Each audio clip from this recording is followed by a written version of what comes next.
दूसरा अध्याय। पहली आयत। हेरोदेस राजा के राज्यकाल में यीशु का जन्म यहूदिया के बैतलहम में हुआ। यह हेरोदेस महान है जो छोटे कद का राक्षस था। वह 4 फुट से कुछ ही ऊंचा था।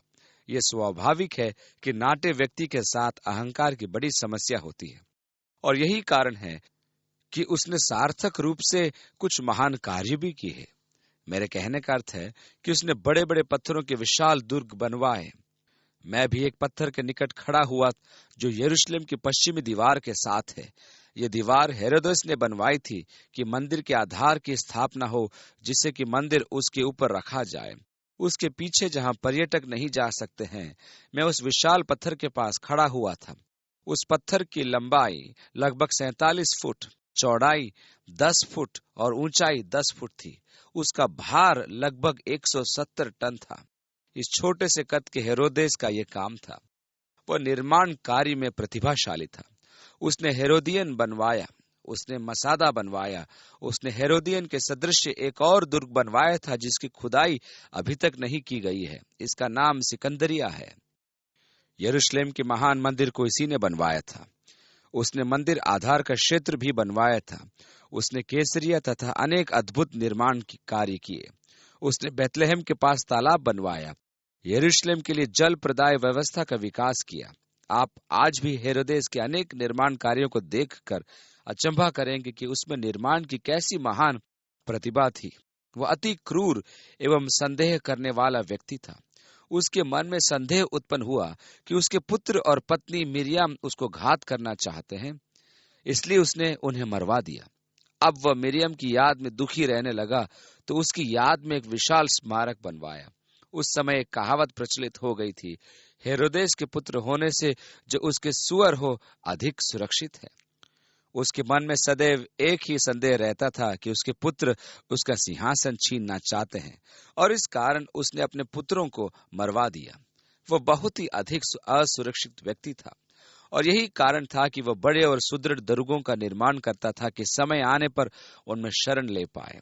शीघ्र ही उसने ये जान लिया कि उसकी क्रूरता एवं घृष्टता के परिणाम स्वरूप उसकी मृत्यु पर कोई विलाप नहीं करेगा।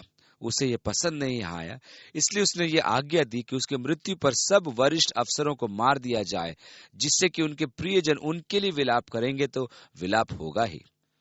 परंतु जब हेरोदेस मरा, तब उन अफसरों में इतनी समझ थी कि उसकी आज्ञा पालन क्यों किया जाए, वो तो मर चुका है। किसी अफसर को घात नहीं किया गया, और इस प्रकार हेरोदेस की मृत्यु पर विलाप नहीं किया गया।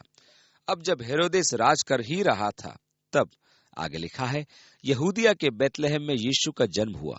तो देखा, पूर्व से कई ज्योतिषी यरूशलेम में आकर पूछने लगे कि यहूदियों का राजा जिसका जन्म हुआ है कहाँ है, क्योंकि हमने पूर्व में उसका तारा देखा है और उसको प्रणाम करने आए हैं। आप सोच ही सकते हैं कि ऐसे सुसमाचार को सुनकर इस असुरक्षित हेरोदेस का क्या हाल हुआ होगा। यहूदियों का राजा तो मैं हूं, तुम पूछ क्या रहे हो? यहूदियों का राजा जिसका जन्म हुआ है कहाँ है? उसके सिंहासन पर ऐसा आघात वह सहन नहीं कर पाया। उन्होंने कहा दूसरी आयत में कि यहूदियों का राजा जिसका जन्म हुआ है कहाँ है, क्योंकि हमने पूर्व में उसका तारा देखा है और उसको प्रणाम करने आए हैं। इस सितारे के विषय में बहुत कुछ निरर्थक बातें लिखी गई हैं। कुछ कहते हैं कि वह ग्रहों का संयोग था। खगोल शास्त्रियों ने अनेक कल्पनाएं करके इस सितारे की विभिन्न परिभाषाएं दी हैं। दिसंबर माह में ग्रिफिथ वेधशाला में सितारे पर विवेचन किया जाता है। इसके साथ ही वे अपने ताराघर में बत्तियों को इस प्रकार सुनियोजित करते हैं कि उनकी छत में किसी भी युग के आकाश की रचना की जा सकती है। वे आपको यीशु के जन्म के समय के तारागण, ग्रहों के संयोजन आदि दिखाते हैं और इस सितारे पर बड़ा ही रोचक भाषण देते हैं। परंतु इस सितारे की उत्पत्ति कैसे हुई, ये कल्पना का विषय ही है।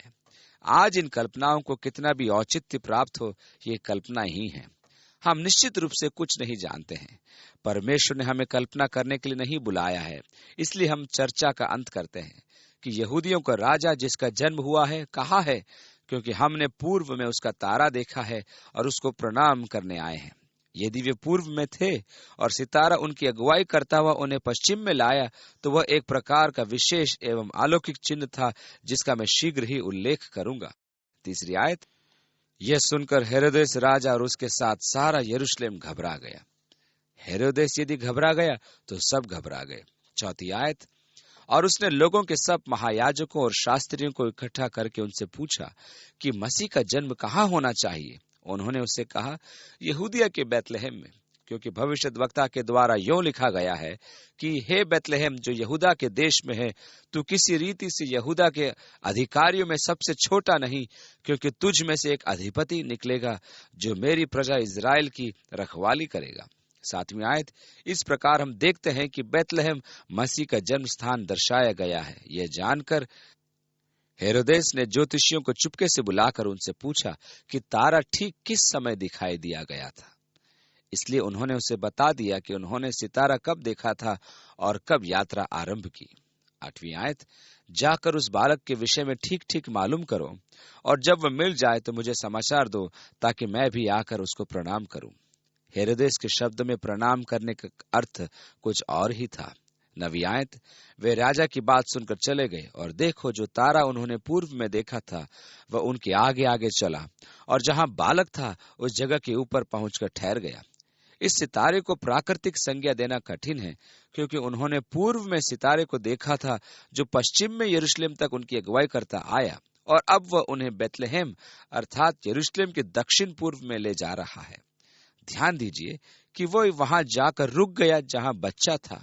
यहाँ हमारे क्रिसमस कार्ड और नाटक हमें हमारी त्रुटि का बोध कराते हैं, क्योंकि वहां दर्शाया जाता है कि ज्योतिषी ऊंट पर सवार आते हैं और चरनी में लेटे यीशु को अपना उपहार भेंट चढ़ाते हैं, और गडरिया आश्चर्य से देख रहे हैं। ये बड़ी विचित्र बात है, क्योंकि ज्योतिषी जब आए तब यूसुफ और मरियम गौशाला से निकलकर बैतलहम के मकान में रह रहे थे, और समय लगभग 1 वर्ष से 2 वर्ष बीत चुका था, और यीशु चलता फिरता और बातें भी करता रहा होगा। 11वीं आयत, और इस घर में पहुंचकर उस बालक को उसकी माता मरियम के साथ देखा, और मुंह के बल गिरकर उसे प्रणाम किया, और अपना अपना थैला खोलकर उसको सोना, लोबान और गंधरस की भेंट चढ़ाई। गंधरस अंतिम संस्कार का मसाला था। किसी अबोध बालक को यह उपहार स्वरूप दिया जाना एक विचित्र परंतु महत्वपूर्ण बात है। 12वीं आयत, कि हेरोदेस के पास फिर न जाना, वे दूसरे मार्ग से होकर अपने देश को चले गए।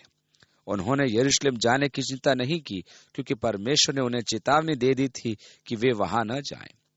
13वीं आयत, उनके चले जाने के बाद देखो, प्रभु के दूत ने स्वप्न में यूसुफ को दिखाई देकर कहा, उठ, उस बालक को और उसकी माता को लेकर मिस्र देश को जा, और जब तक मैं तुझसे ना कहूं तब तक वहीं रहना, क्योंकि हेरोदेस इस बालक को ढूंढने पर है कि उसे मरवा डाले।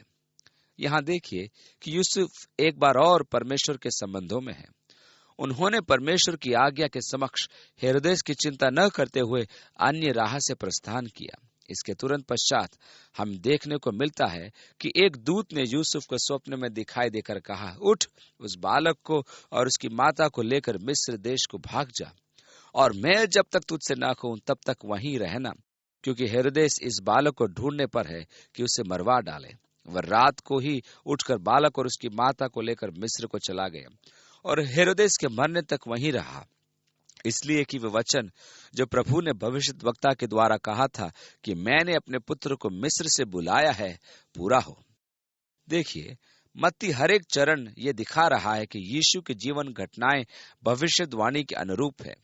मैंने अपने पुत्र को मिस्र से बुलाया, पूरा हो। अब हेरोदेस को यह विश्वास हो गया था कि ज्योतिषी उससे छल करके अन्य मार्ग से कूच कर गए। तब वह क्रोध से भर गया और लोगों को भेजकर ज्योतिषियों से ठीक ठाक पूछे हुए समय के अनुसार बैतलहम और उसके आसपास के सब लड़कों को जो 2 वर्ष के थे वह उससे छोटे थे, मरवा डाला। ध्यान दीजिए कि उसने उनसे सितारा दिखाने का समय पूछ लिया था, इसलिए उसने 2 वर्ष और नीचे के बालकों को मार डालने की आज्ञा दी, क्योंकि उन्होंने लगभग 2 वर्ष पूर्व उस सितारे को देखा था।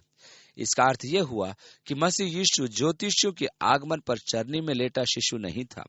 इन अबोध बालकों के वध में भी यिर्मयाह की भविष्यवाणी पूरी हुई, जो हम देखते हैं उसके 2 अध्याय के 17वीं आयत में। तब जो वचन यिर्मयाह भविष्यद्वक्ता के द्वारा कहा गया वो पूरा हुआ कि रामा में एक करुणावाद सुनाई दिया, रोना और बड़ा विलाप। राहेल अपने बालकों के लिए रो रही थी और शांत होना न चाहती थी, क्योंकि वे हैं नहीं। यहाँ ध्यान देना महत्वपूर्ण है कि राहेल वास्तव में वहीं मरी थी। वह बिन्यामीन को जन्म देते समय मरी थी। ध्यान दीजिए कि उसने दुख के कारण उसने उसका नाम बेनोनी रखा था। वहां के लोग उसकी कब्र को बहुत आदर देते हैं। राहेल अपने संतानों के लिए विलाप करती है और शांत न होगी क्योंकि वे नहीं हैं, अर्थात मर चुके हैं। आगे लिखा है, प्रभु के दूत ने मिस्र में यूसुफ को स्वप्न में दिखाई देकर कहा कि उठ, बालक और उसकी माता को लेकर इस्राएल के देश में चला जा, क्योंकि जो बालक के प्राण लेना चाहते थे वे मर गए। वह उठा और बालक और उसकी माता को लेकर इस्राएल के देश में आया, परंतु ये सुनकर कि अरखिला उस अपने पिता हेरोदेस की जगह यहूदिया पर राज कर रहा है, वहां जाने से डरा और स्वप्न में चेतावनी पाकर गलील देश में चला गया। वो अपने अधिवास में पुनः आया, अर्थात गलील में, जहाँ मरियम को जिब्राइल से संदेश प्राप्त हुआ था कि वह पुत्र जनेगी जो पवित्र आत्मा से होगा। 23वीं आयत, और नासरत नगर में जा बसा ताकि वह वचन पूरा हो जो भविष्यद्वक्ताओं के द्वारा कहा गया था कि वह नासरी कहलाएगा। मत्ती अपने सुसमाचार में एक ही विषय सिद्ध करता है कि मसीह का आगमन भविष्यवाणी की परिपूर्णता है। मत्ती भविष्यवाणी का परिष्कारक है।